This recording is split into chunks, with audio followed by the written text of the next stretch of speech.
Bonjour à tous, c'est Paul Mathieu et bienvenue sur la chaîne du doc. Faut-il prendre de la testostérone quand on est un homme et que l'on commence à vieillir afin de rester alpha et dominant? YouTube m'a proposé un reportage concernant les prescriptions de testostérone aux États-Unis et on va le commenter tous ensemble, générique.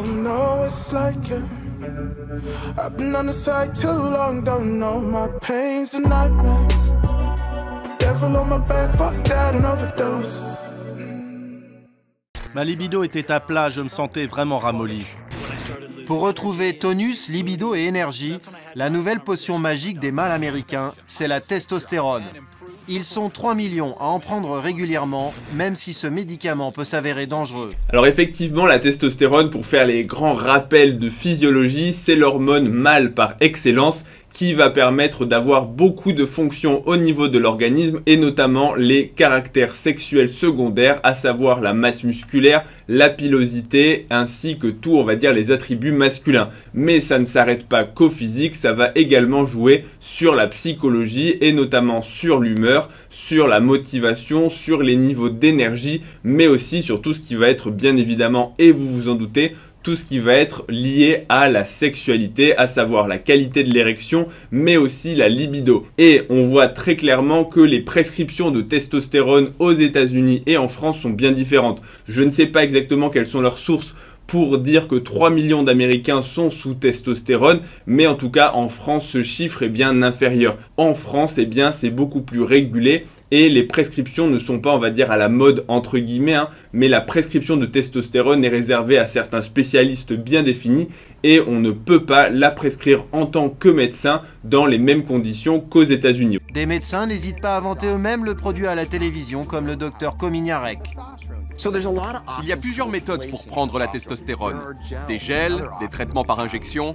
Le docteur Rob, c'est son nom de scène, est devenu un des plus grands promoteurs de ces traitements. Les gens veulent vivre plus longtemps et la télévision est un bon moyen de les aider. C'est sûr que là, on voit clairement la grosse différence de culture entre la France et les États-Unis, puisqu'en France, un médecin qui passerait à la télé pour faire de la publicité pour des médicaments ou autre, eh bien, c'est pas demain la veille qu'on verra ça. Alors je sais, il risque d'y avoir une petite vague de personnes qui vont dire oui, mais pourtant, on a vu des médecins parler de la vaccination contre le Covid. Il y a une très grosse différence entre parler d'un problème de santé publique. Alors encore une fois, c'est même pas pour rentrer dans le débat du vaccin pour le Covid, mais ça, on pourrait voir des campagnes de santé et de prévention. On peut voir des campagnes pour le cancer du sein, on peut voir des campagnes aussi pour arrêter le tabac qui peuvent être promues par des médecins, mais certainement pas un médecin qui va promouvoir sa clinique anti-âge avec des prescriptions de testostérone à la télé. Mais encore une fois, aux États-Unis, la médecine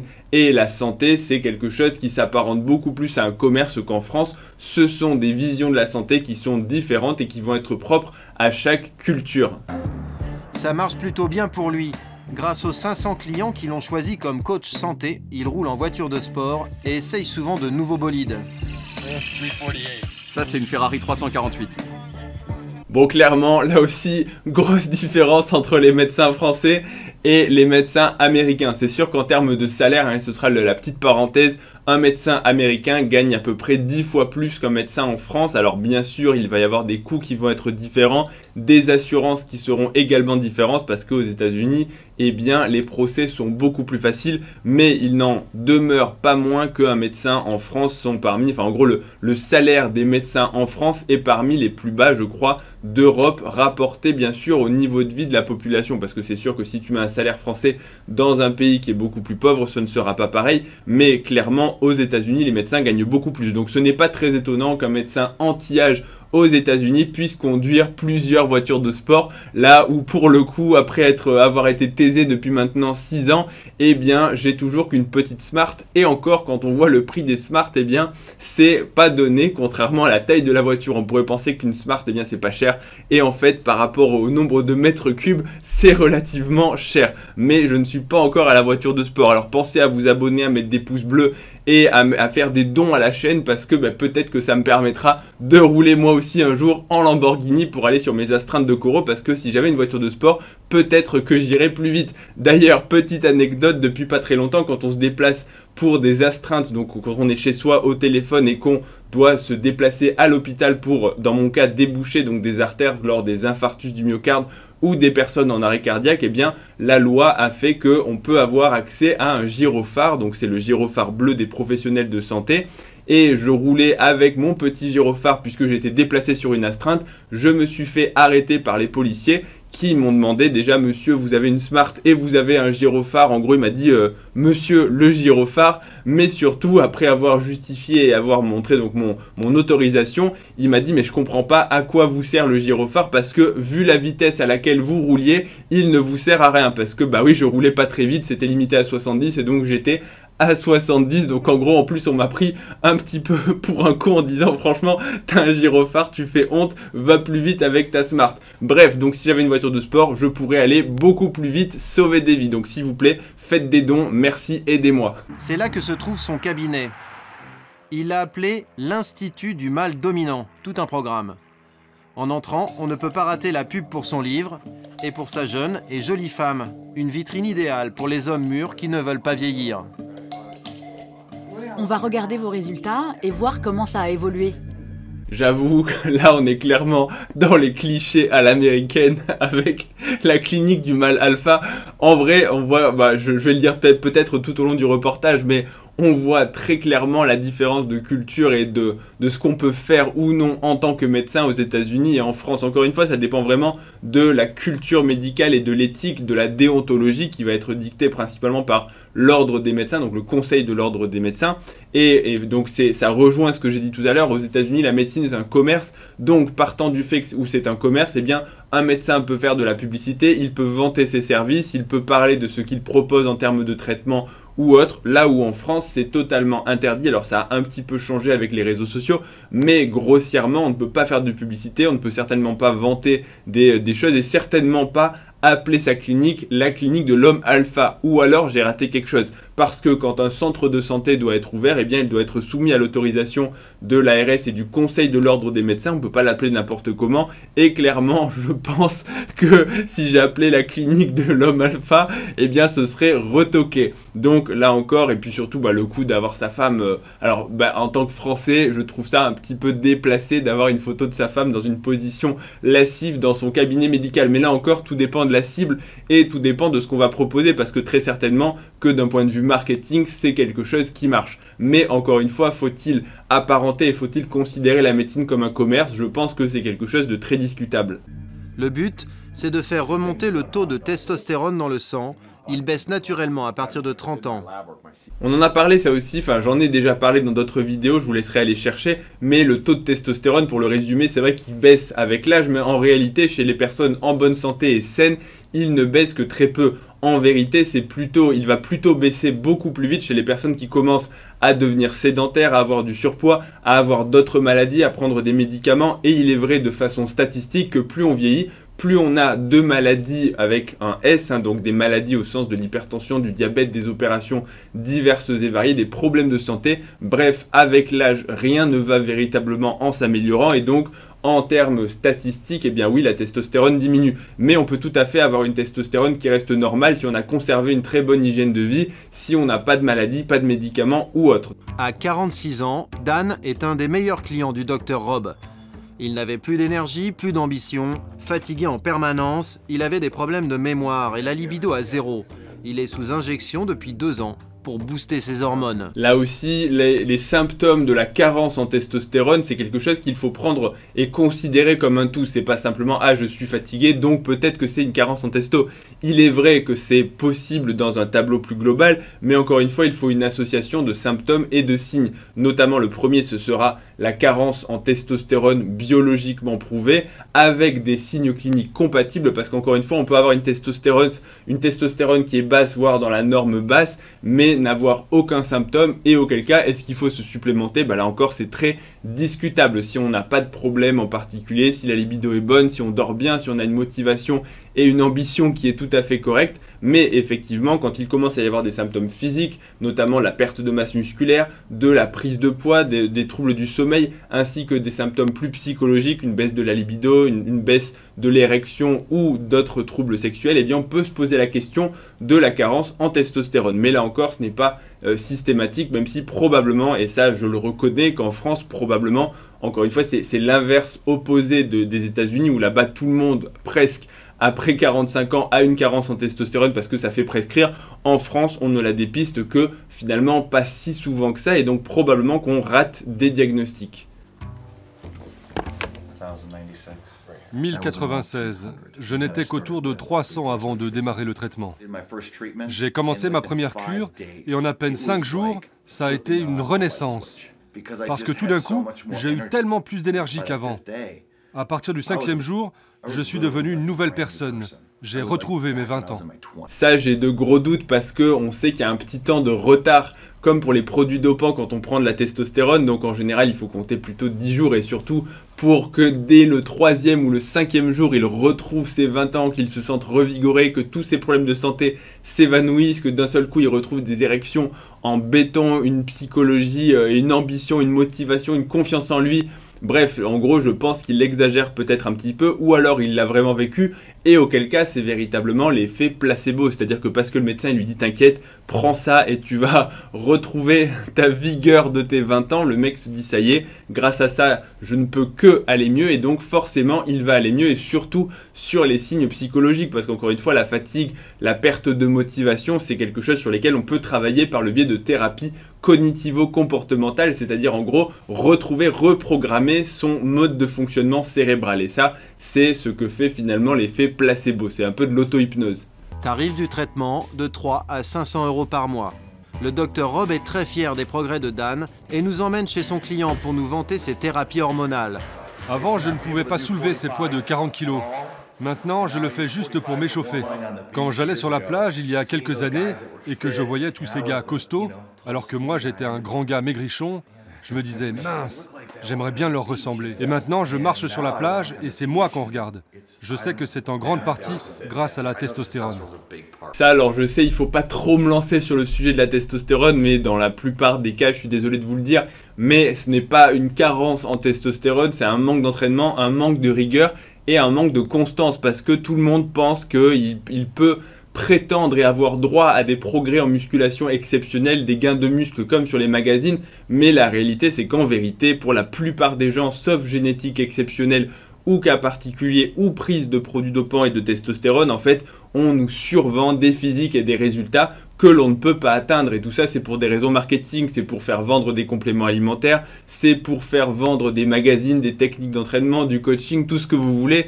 Mais en vérité, quand il dit bah j'avais pas de corps, peut-être tout simplement parce que il ne s'entraînait pas suffisamment. C'est quand même très rare les gens qui sont réfractaires au progrès quand ils s'entraînent de façon régulière. Je ne dis pas qu'on ne peut pas avoir des points faibles sur le physique ou autre, mais en tout cas de façon globale, c'est très rare les gens qui sont réguliers à la salle de sport, qui mangent bien, parce que ça aussi c'est important, qui s'entraînent correctement avec de la hargne, ou en tout cas en essayant de se dépasser sur une période suffisamment longue et pas simplement 3 mois avant l'été, et qui n'ont pas de résultats. Donc c'est sûr qu'il dit bah oui, sous testostérone il va exploser, mais s'il n'arrivait pas à soulever 40 kg avant sur une barre de développé couché, il y avait peut-être un petit problème de méthode d'entraînement qui était à revoir avant de se jeter sur la testostérone.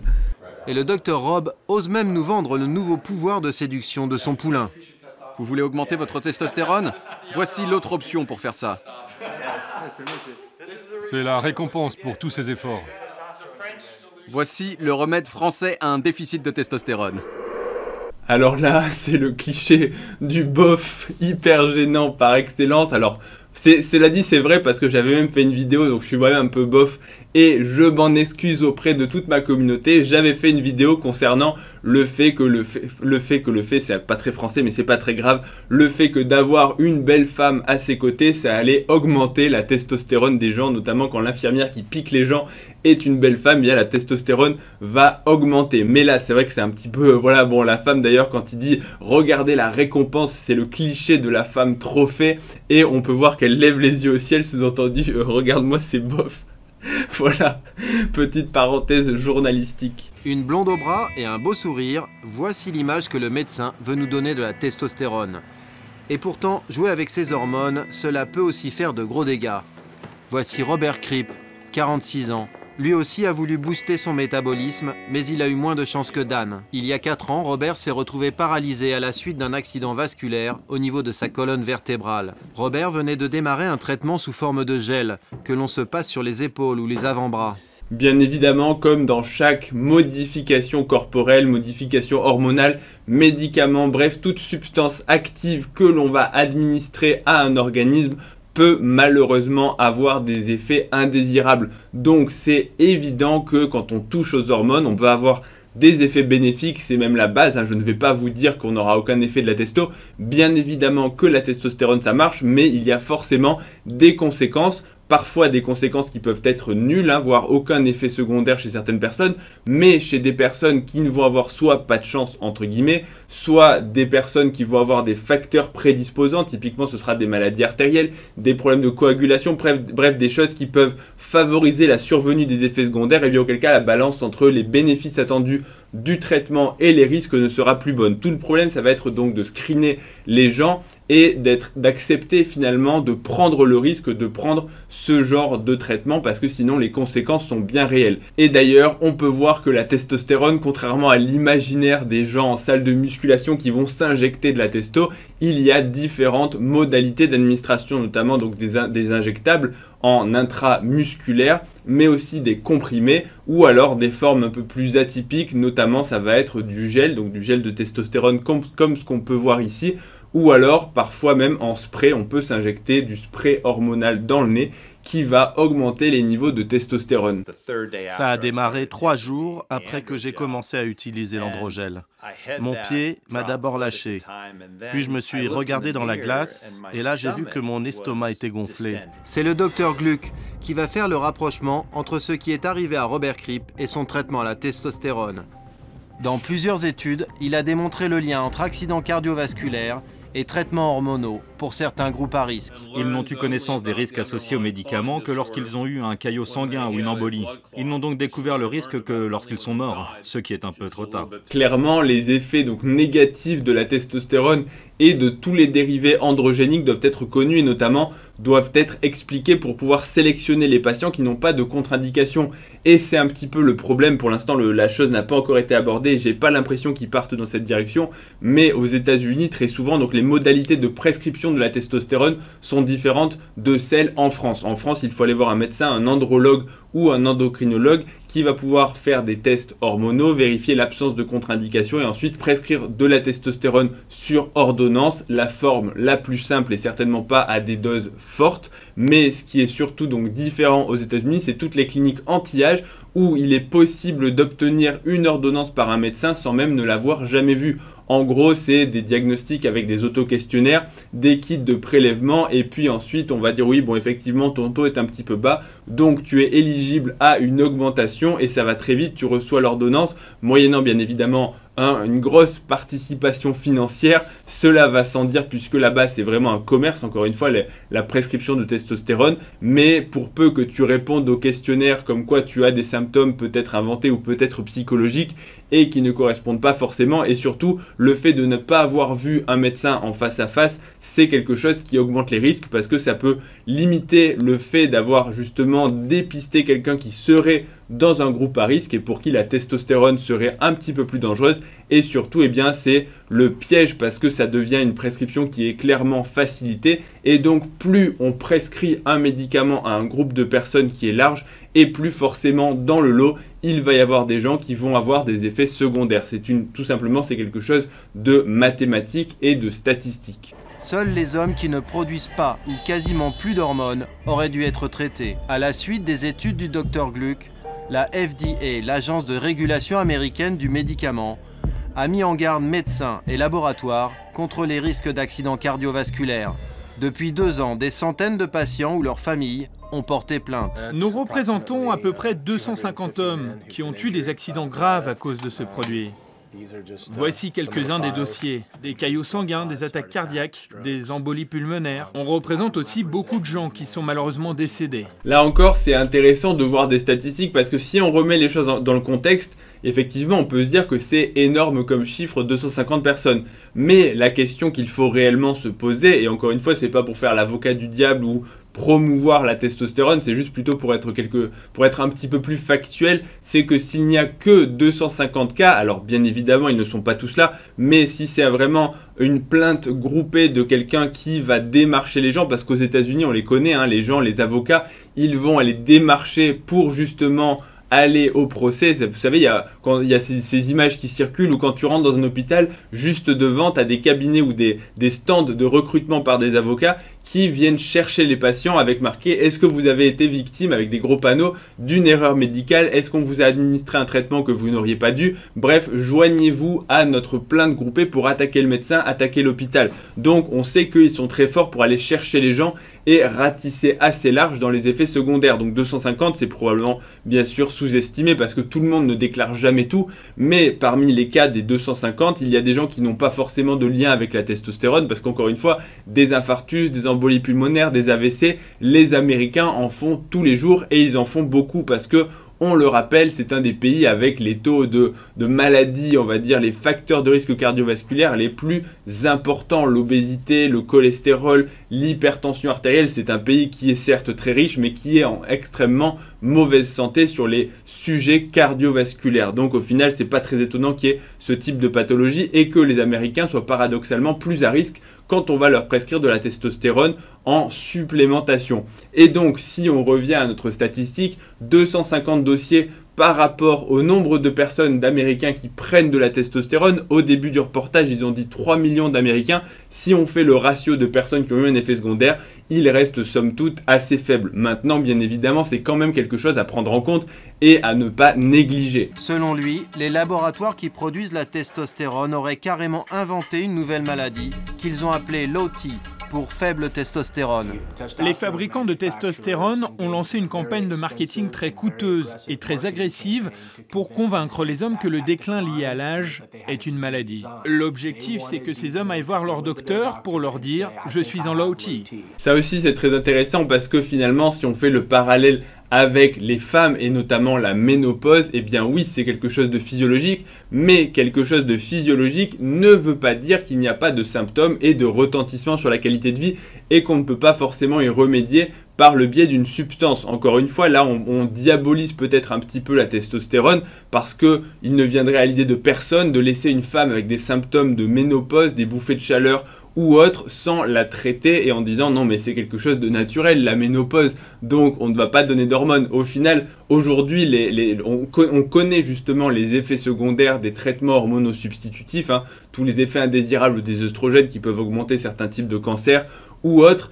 Et pour le coup, eh bien, il faut bien être prudent sur les indications. Il ne faut traiter que les femmes qui vont avoir des symptômes parce que bien évidemment, on ne traite pas uniquement une prise de sang s'il n'y a pas de symptômes et pas de retentissement quand c'est quelque chose de physiologique comme lié au vieillissement.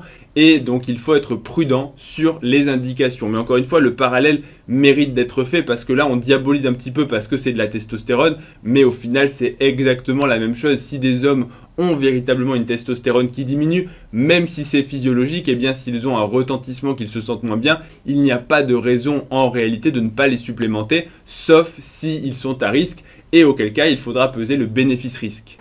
Le plus grand regret de Robert Kripp, qui ne peut plus se tenir debout que sur cette machine, c'est que son médecin, comme beaucoup d'autres, n'a pas mis en garde ses patients.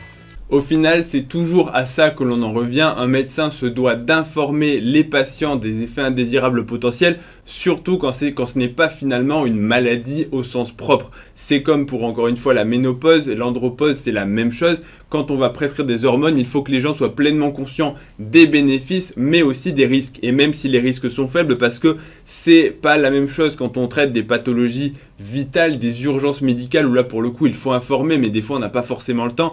Et surtout, on accepte de prendre des risques sur la santé plus importants parce que le risque de ne pas traiter est grand. Typiquement pour les maladies cardiaques, on sait que si on ne fait rien, eh bien la plupart vont se dégrader et peuvent conduire au décès ou à de graves altérations de la qualité de vie. Donc on accepte de faire des traitements un peu plus invasifs ou des médicaments avec plus de risques, mais encore une fois dans le cadre de personnes qui se diraient juste un petit peu fatiguées ou qui voudraient simplement retrouver un petit peu de libido, ça ne veut pas dire encore une fois qu'il n'y a pas de jugement de valeur et que je place la libido en dessous de la qualité de vie et l'espérance de vie, parce qu'il y a des gens qui vont être véritablement gênés de ne plus avoir de libido, mais encore une fois il faut bien qu'ils soient conscients du risque potentiel qu'ils prennent lorsqu'ils vont prendre de la testostérone en remplacement, parce que quand il y a un effet secondaire et que les gens n'étaient pas au courant, ils n'ont pas fait un choix qui était libre, éclairé et en connaissance de cause. Mais après, une fois qu'on a donné les informations et que le risque est maîtrisé par rapport aux bénéfices attendus, eh bien, à mon sens, il n'y a pas lieu d'être trop restrictif sur les indications.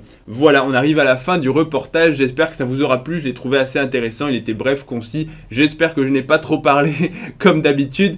Et dites-moi ce que vous en avez pensé dans les commentaires, parce que pour le coup, je pense que c'est un vrai débat de société sur les thérapies de remplacement hormonal liées au vieillissement. Avant de partir, n'oubliez pas, laissez un pouce bleu si ça vous a plu parce que ça remonte la testostérone à coups de pouce.